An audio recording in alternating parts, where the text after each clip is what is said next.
empati. Yang keenam, pengetahuan pribadi.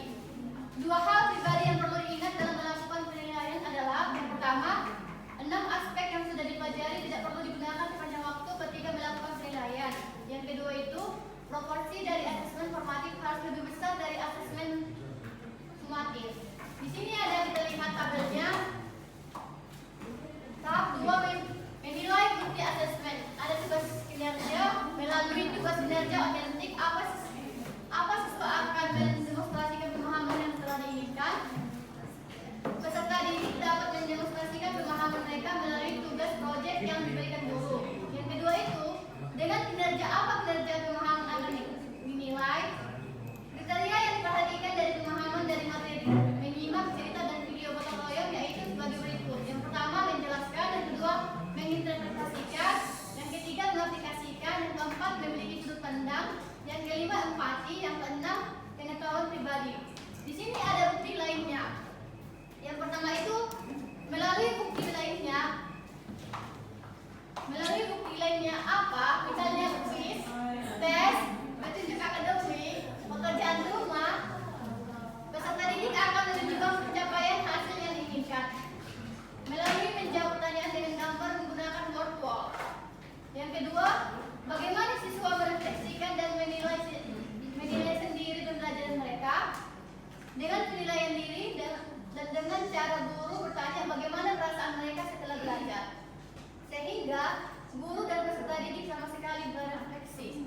Selanjutnya akan dijelaskan oleh Saudari Yuldanin. Selanjutnya yaitu instrumen tugas proyek.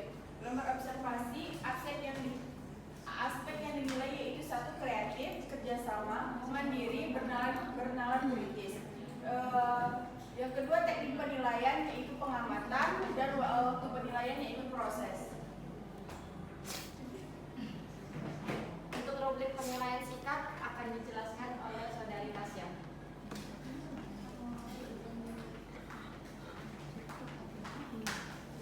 Selanjutnya saya akan menjelaskan tentang rubrik penilaian sikap.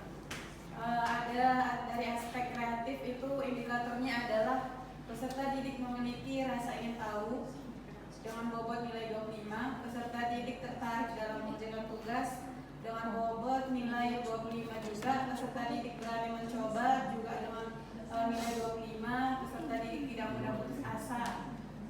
Total nilai semuanya adalah 100. Dan dengan aspek kerjasama itu ada indikator peserta didik terlibat aktif dalam bekerja kelompok dengan bobot nilai 25. Peserta didik bersedia melaksanakan tugas sesuai kesepakatan jumlah 25. Peserta didik bersedia membantu temannya dalam satu kelompok yang mengalami kesulitan dengan bobot nilai 25. Peserta didik menghargai hasil kerjasama sesama kelompok dengan bobot 25.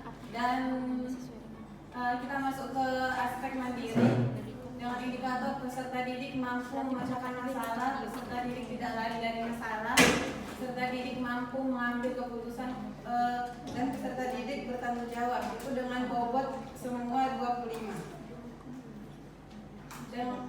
Dan aspek bernalar kritis dengan indikator peserta didik mampu merumuskan pokok-pokok permasalahan, peserta didik mampu mengungkap fakta yang dibutuhkan dalam menyelesaikan suatu masalah, peserta didik mampu memilih argumen logis, relevan, dan akurat, peserta didik dapat mempertimbangkan kepercayaan sumber informasi yang diperoleh.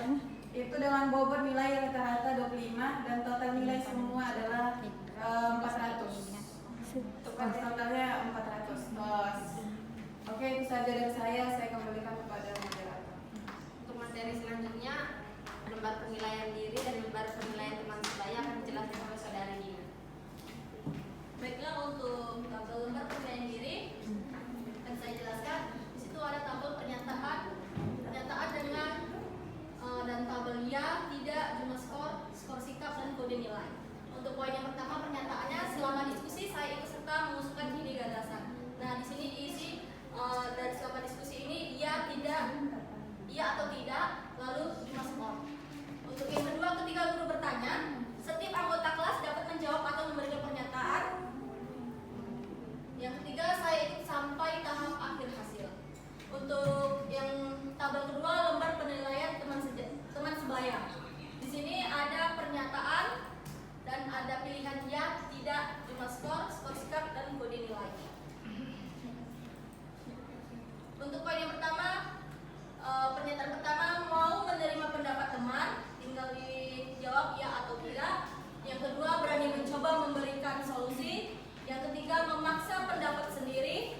yang terakhir itu marah saat diberi kritik.